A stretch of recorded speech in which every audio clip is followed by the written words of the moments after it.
Hello, back again to do another unboxing and review. Today we're going to be continuing on with kind of like a follow-up to my previous video, and the whole idea here is to see just what can you get for a lower amount of money.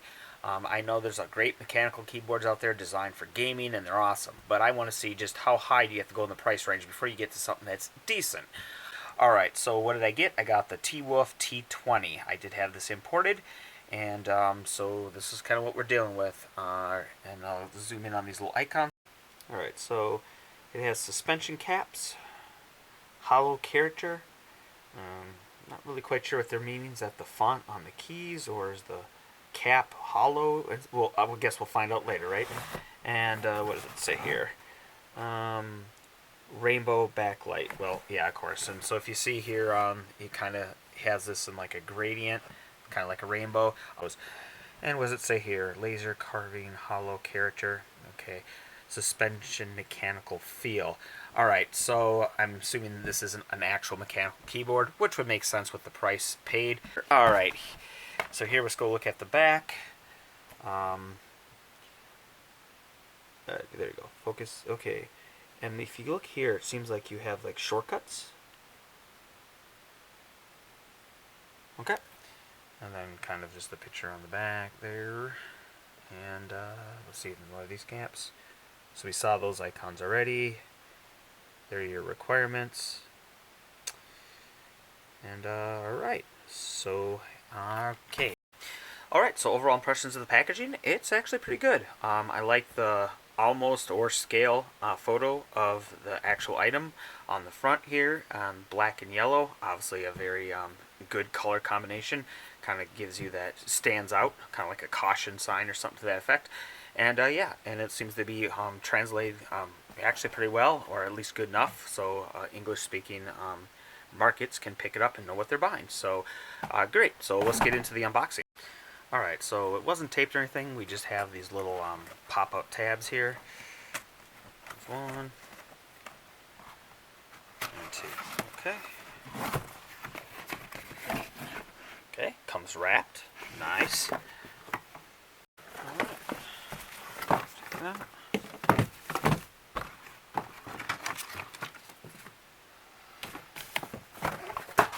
Okay, so let's see here. We can zoom in. So we get a little, I guess, maybe like a warranty card or something.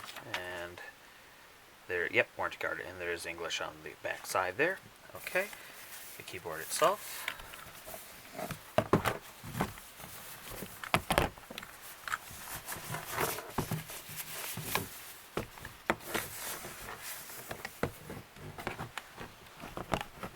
Okay, so there it is.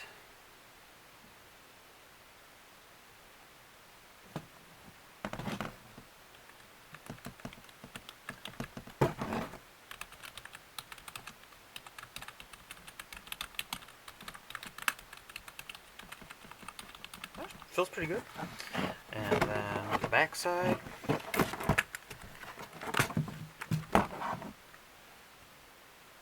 Okay.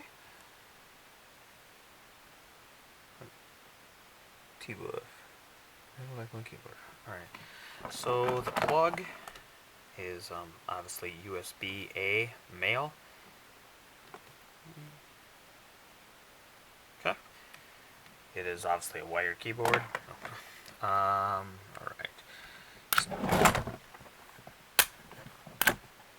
So it looks like we have one position feet, so only one height. Interesting here on the back, I'll come at an angle so you can see it. It's like you have this kind of, what is this, almost like a truss or some kind of little structure that sticks out a little further on the bottom than the actual keyboard, which is, there you can see it. See how it's recessed there? So, okay. So I was looking into, in some of these open areas, there's actually these little, look like little spouts. So go on to the other side, and you can see there the hole.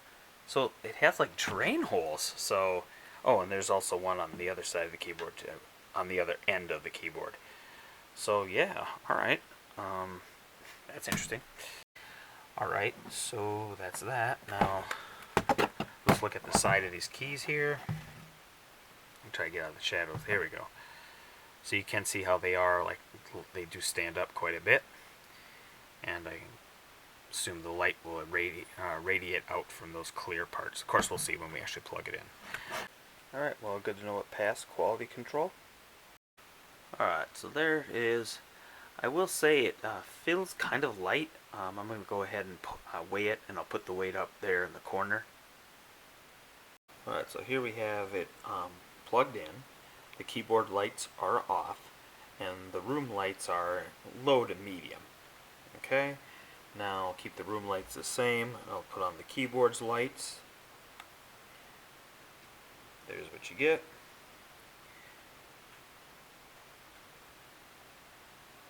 And now I'll turn off the lights in the room and see what it looks like.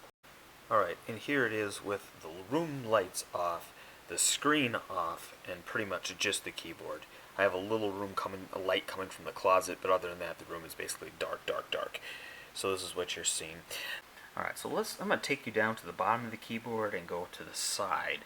So here we are. So to kind of show you how the LEDs work in this keyboard. So there's the space bar, just to give you a point of reference. And you'll notice, it's really obvious with the space bar, that it seems that the LEDs have like points where they're very bright, so like we'll call it a hot spot, right? And then you can tell there's areas that get a little dimmer before the next hot spot, where the next LED seems to be. So how this seems to work is there's a few places that have a very bright LED, and then that light kind of radiates out to the surrounding keys. Also, it seems to matter what color as well. So blue may be your favorite color, but not only is blue a pretty color, but it also seems to be the brightest on this board.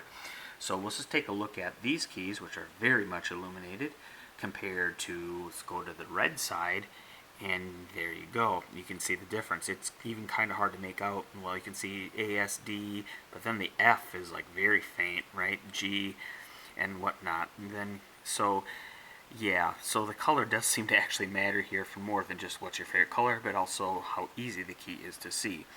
The num keys are about as bright as you'd want them, and these, not so much. So, yeah, there is that. Also, I'll point out at this time there is no light show patterns to select from. I know more advanced keyboards, you can do all kinds of cool things. Keys light up when you push them, keys light up like water, and then they kind of diffuse out the light, kind of like a little breathing sometimes. Sometimes it radiates out from the key, so you push one key and then the other keys around it glow kind of like a wave as they go off to the edges of the keyboard.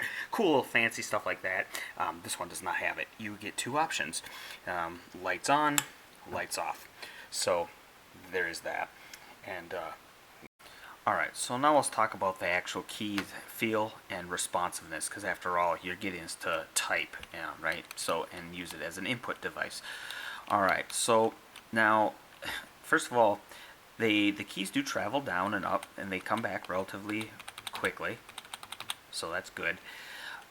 There is no, obviously, mechanical keyboard click like you would with blue switches. No, nothing like that here. But instead, it's kind of like you get the opposite effect. And what I mean by that is when I push these keys, they drop in, and then it's almost like they have some kind of like air cushion or something to that effect, because it almost, they have this really kind of quiet, cushioned stop. Pushy, almost a when you push it in, like you're squeezing out an air from like a syringe. So yeah, now the keys aren't too loud, like if I don't clap them with my finger, but I just keep low and push.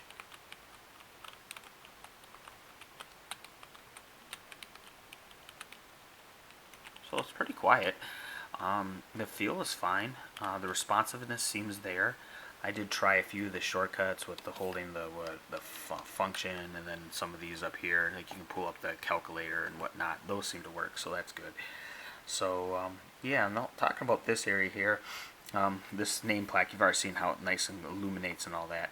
But it also is, I found it kind of can be interesting because you can kind of use it as like a stopgap, or what do you call it, like a backstop. So if you're here and this kind of stops you from sliding up. So you kind of can use this as kind of a position indicator of where you need to be. So that's kind of, and you sometimes can rest your finger up here on the wolf and then kind of roll it down to the forward key or the up key, depending on how you're using this. So there is that. Yep. Alright, so I've been using this for a few weeks now, and I'm pretty much ready to call it. Alright, so here we'll cover, there's 3 things that kind of are going to cause me to stop using this keyboard and get another one. So the first, I'll start with the more minor and move up to the more major issues. So the first one, we kind of already touched on this, but it has to do with the lighting. Not only the lack of lights on it, but the fact that it's not bright. Now, what you're seeing here is actually not too bad, but keep in mind that's the camera amplifying the light. But obviously your eyes don't do that, so it actually looks a little not as bright as you're seeing it here. So that's 1. Now 2, and here has to do with the lightweight of this keyboard. So on some things, lightweight's great, like, you know, performance parts on cars, lighter weight, more speed, right? Okay, but in this case, that doesn't apply to a keyboard, right? And it's sitting on the table anyway, so it doesn't really need to be all that light. But in this case, since it is so light, if you go ahead and touch it and even move it, look at just light touches, the thing slides all over. Now, I do know you can kind of remedy that by getting those little rubber feet, where universal little rubber feet. On one side it's sticky, you attach it to something, and on the other side it's rubber and textured, so this wouldn't slip around as much. But I'm reviewing things as they come, and this did not come with any of those said little rubber shoes.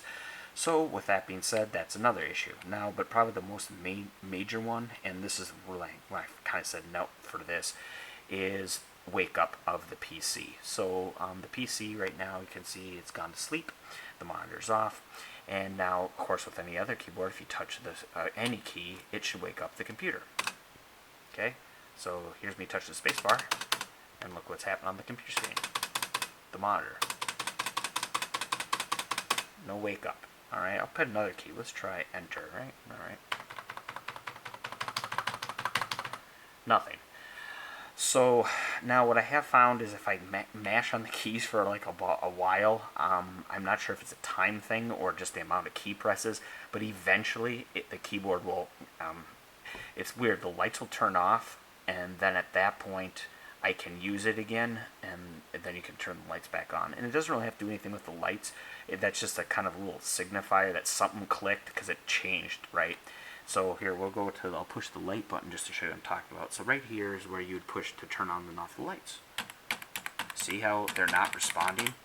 So yeah, I don't know what it is about this keyboard, but it kind of goes into coma. Now, so anyway, you can resolve it by unplugging it and plugging the keyboard back in, but that's tedious and dumb. You shouldn't have to do that. So for that reason, yeah, this keyboard, I would wrap up by saying, if you are in a crunch and you have like a better keyboard on the way and you need something quick, this might work as a tie-over, but I would not use this as my primary keyboard. So even with its cheap, I would say affordable price, it isn't worth it if it doesn't do what it needs to do, even on a basic level. So I will be moving on to something else, and stay tuned for that review.